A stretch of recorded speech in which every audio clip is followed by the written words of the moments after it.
Good morning, Ladybridge parents and carers.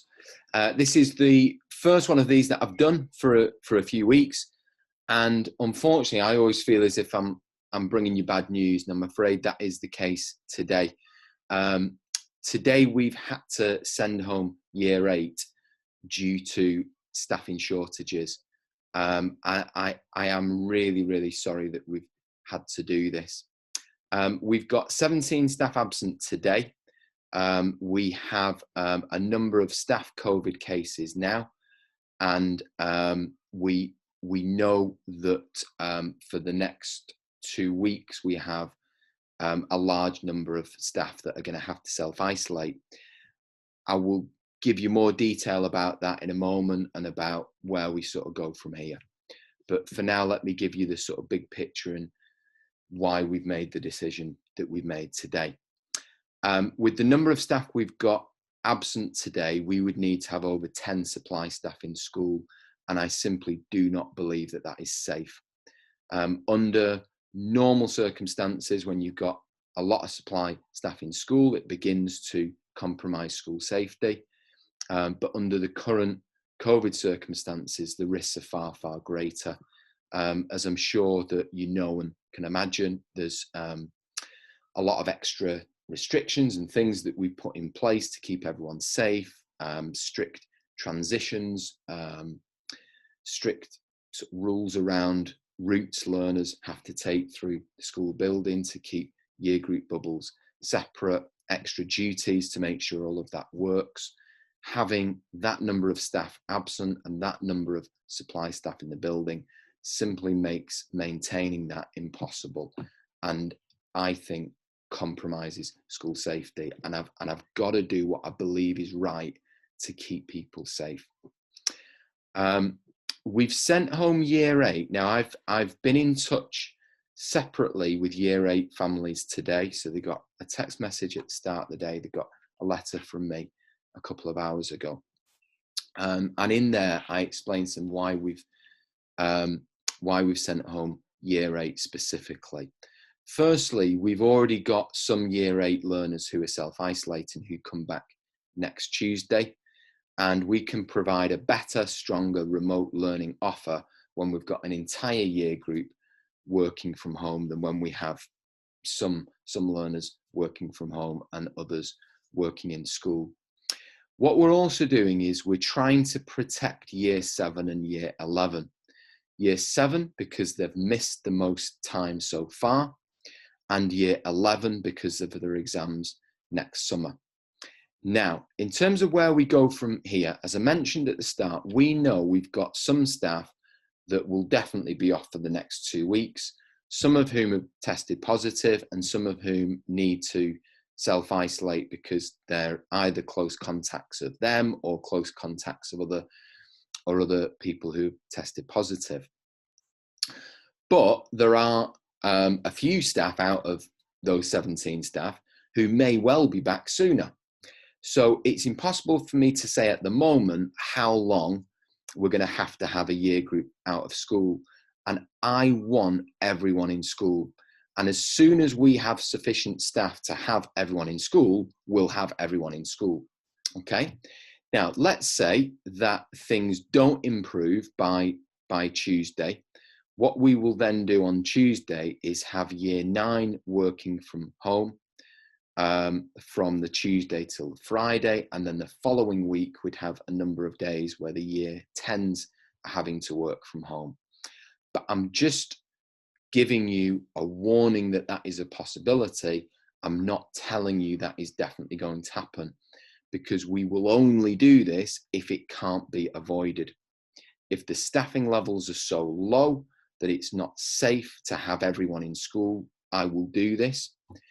If the staffing levels improve, then we will have all year groups in school.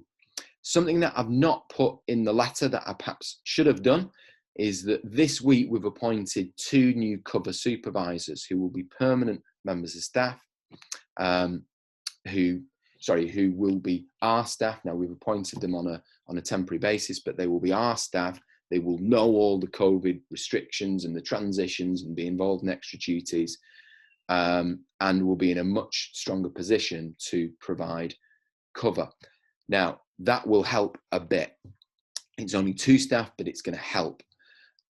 We've made some other changes to make sure that we only do this in extreme circumstances. For example, we've got lots and lots of the associate staff team, so that's like the non-teaching team, the support team, who are also doing cover at the moment.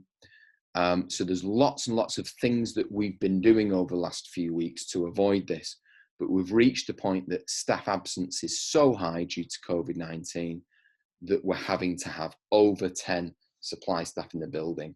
I simply do not believe that is safe.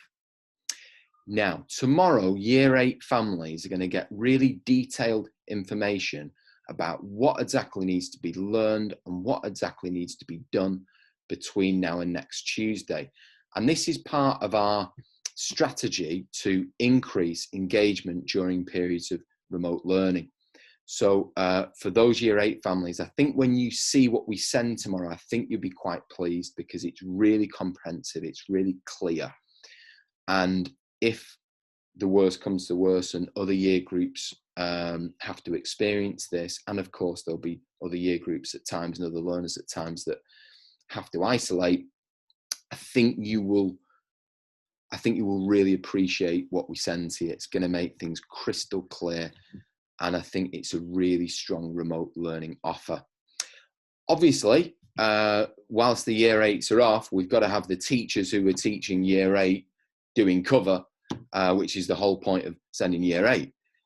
So we can't have a full live offer, but you'll see the Year 8 families will see tomorrow. We've got some live in there, and we've got real clarity about what needs to be done, what needs to be learned from home during this period of time. I want to take this opportunity as well, just to stress that. Now, I know I wrote to you over October half term about those letters that I sent to you about engagement. I think we were right to send the data to you, even though, as I was honest about, there were some anomalies in the data, but I don't think I was right to send the letters that went with them. It felt a bit sort of judgmental, and I apologize for that. I'm a big believer in being honest and putting your hand up if you feel that you made a mistake and you could have done something better or differently. So we will continue to send data to you around engagement, around how hard your children are working. I think that's absolutely right.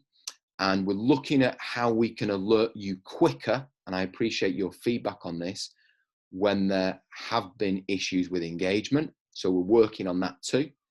But what I won't do is send you a letter that seems sort of judgmental, that's an automated letter that seems judgmental about how much work's being done at home. Yeah, we make mistakes. I do too. We've all got stuff to learn. So I fully appreciate that, and thank you for your support on that. Last thing from me, we've made a series of videos, and I'll just change my screen sharing for a sec. So I'm gonna, let me just click onto this link here. Apologies for this. Let me change my screen sharing, and I'm going to show you. Hopefully you can see this now. Show you our YouTube channel, and what we've done is our staff, members of our teaching and learning leadership team, have made a series of videos to support parents and carers, to help them really to support their child with remote learning from home, with any school-based stuff from home. So there's a number of these. We've had quite a few views already. This is the first time that I've told people about that. It's brilliant that we've got quite a few views already. Some really brilliant stuff there.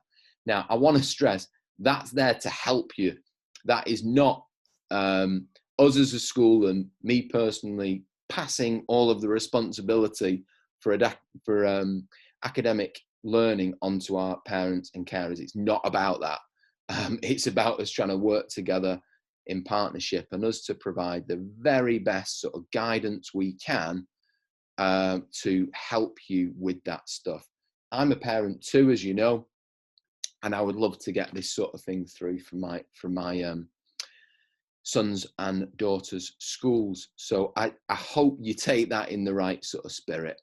As ever, though, I'm up for the feedback. Tell me what you think about what I've put into this video, what we've sent in the letter, what we're doing with everything. I'm up for the feedback. We're doing our very best, but there's always more for us to learn, and we are up for your feedback. Thanks, everyone. I'll stop it there. Massively appreciate everything that you're doing to work with us in partnership. Have a good day. Thank you.